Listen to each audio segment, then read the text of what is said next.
आजी साहेब, तुम्हाला काय वाटते?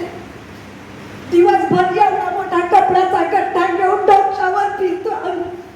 अहो चिव चिव चिव चिव आमचे लेकरं घरी राहते. इतकुशा कुटकाभर रोटीसाठी रडत राहते.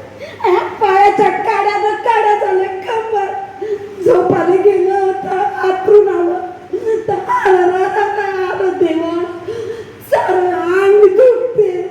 कोणी दाबून द्यायला राहत नाही. आणि तुम्ही म्हणता आम्हाला जागा सोड. आता ते लेकरांसाठी काय करू आम्ही?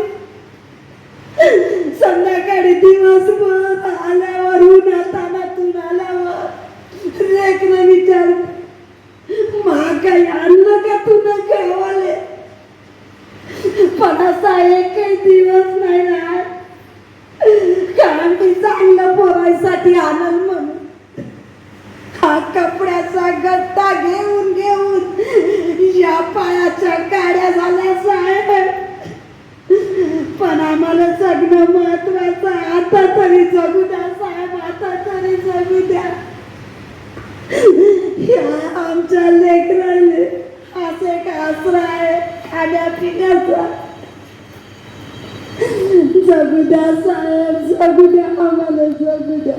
धन्यवाद.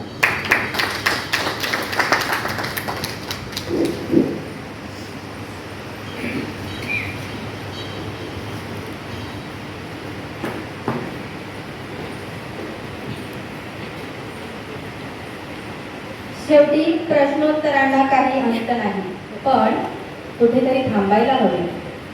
सृजनच्या विनंतीला मान देत बबिता व रोहिणीताई इथे आल्या, त्याबद्दल त्यांचे आभार आणि त्यांच्या भावी वाटचालीसाठी शुभेच्छा. मायबाप सृजन वारकऱ्यांचे पण आभार. पुढील महिन्यात एका नवीन विषयावर कार्यक्रम घेऊन येण्याची ग्वाही देत मी शीतल कर्णेवार आपला निरोप घेते. धन्यवाद. शुभरात्री.